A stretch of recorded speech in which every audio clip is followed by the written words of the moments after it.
Welcome on back. Skippers today, I have 3 players to buy for your fantasy baseball teams. This video is brought to you by So Rare MLB. Do not forget to subscribe, join the Discord. Let's get into the players. The first player that I am buying right now is George Springer of the Blue Jays. So far this season, he's hitting .227, 4 home runs, 17 runs batted in. He has 5 bags, but a weighted runs created plus of 63, which is one of the worst in all of baseball amongst qualified hitters. But you start to look at the expected statistics, and they love George Springer. George Springer has the 12th best differential from batting average to expected batting average, the 3rd best slug to expected slug, and the 7th best differential from weighted on base to expected weighted on base average. George Springer was a bit of a bloop merchant to start the season, and he collected 5 of his 29 hits on opening day. But as of late, George Springer has been figuring it out. He has hits in his last 4 games, including a home run after he got a day off, which he called an illness that had been bugging him for a while. I watched a lot of George Springer, and there was a lot of soft contact early in the season.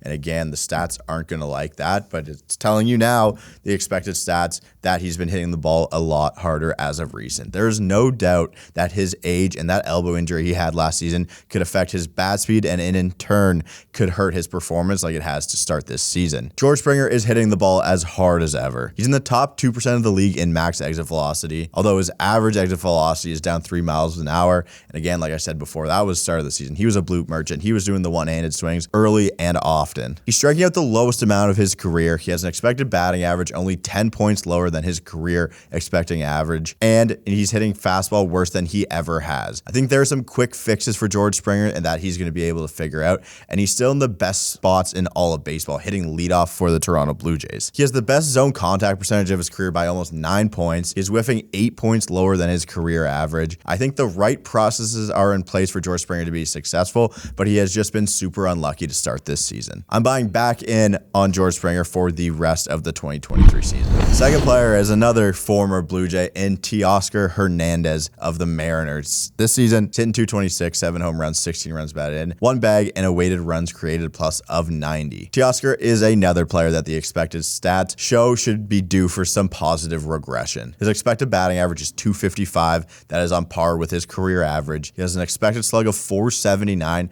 That puts him just outside the top 20% of the league, and he is the best expected weighted on base average on contact, or expected damage as some call it, in the league. Teoscar Hernandez is going to strike out a ton. That is just a fact, but we haven't seen him strike out this much since 2017, and his walk rate is down 5 points than his career average. Last year, Teo had a run value of 20 on 4-seam fastballs, a pitch that he saw 26.4% of the time, to the tune of a 733 slug and 345 average. This season, pitchers have just game planned him differently. They're throwing a lot more sliders than fastballs, but he still has an expected batting average of .271 on sliders and a hard hit rate of 48.3% on that pitch. This season compared to last, there has been a 6-point decrease in fastball usage and a 9-point rise in breaking ball usage against Teo. He's still in the 87th percentile in max exit velocity, 82nd percentile in barrel percentage, and 79th percentile in expected slug. As long as you're not in a points league, I think Teoscar Hernandez will be a good pickup for the rest of the season.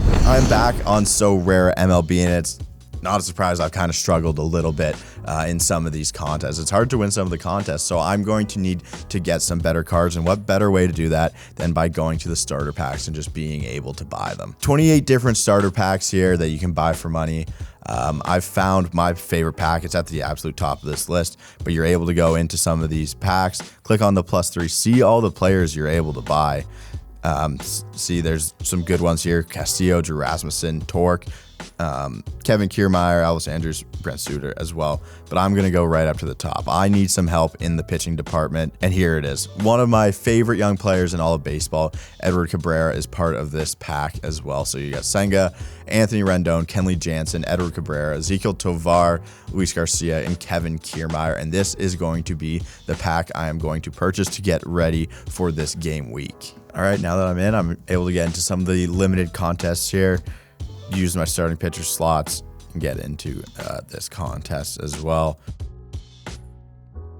And extra players. So I'm now in. I'm able to play all these players as well. and submit myself into the contest. Get ready for game week 13. Finally, we have a player that I don't think you need to trade for, but someone to definitely keep an eye on, and that is Spencer Torkelson of the Tigers this season. Sitting 224, 3 bombs, 16 batted in, a stolen base, and a weighted runs created plus of 73. Again, he is only 9% rostered, but I want you to keep an eye on him in your deeper leagues. We have to go back 2 full seasons to see Spencer Torkelson's power show up. He hit 25 home runs in 90 games across AA and AAA that year, and since then we have only seen his ISO cut in half or even worse than that every single season. I think there have been some positive signs this season for Spencer Torkelson. He's cut his strikeout rate down by 4 percentage points and has an expected batting average of 265. I am kind of surprised as to how much he has struggled with velocity so far in his major league career. He is once again hitting under 225 against fastballs. Torque is in the 76th percentile of average exit velo, 82nd percentile of max exit velo, 73rd percentile in hard hit percentage. His whiff percentage is down, his chase contact percentage is up, and his zone contact percentage is up as well. His batted ball profile is similar to that of 2022 Ian Happ, and Happ had 17 home runs, 72 RBIs, and hit 271 that season. I think Torkelson has started to make some strides as a big league hitter. I think he's starting to figure it out a little bit, and I think the power and the stats, the counting stats as well, are going to show up for him. Although I'm not trading for him at this point, I might not be picking him up as well, but it's someone that I'm buying in on for the rest of the season. That is going to be Spencer Torkelson of the Tigers. Thanks again for watching the video. Thanks to So Rare MLB. Do not forget to subscribe, join the Discord, and I'll see you guys for Must Add tomorrow.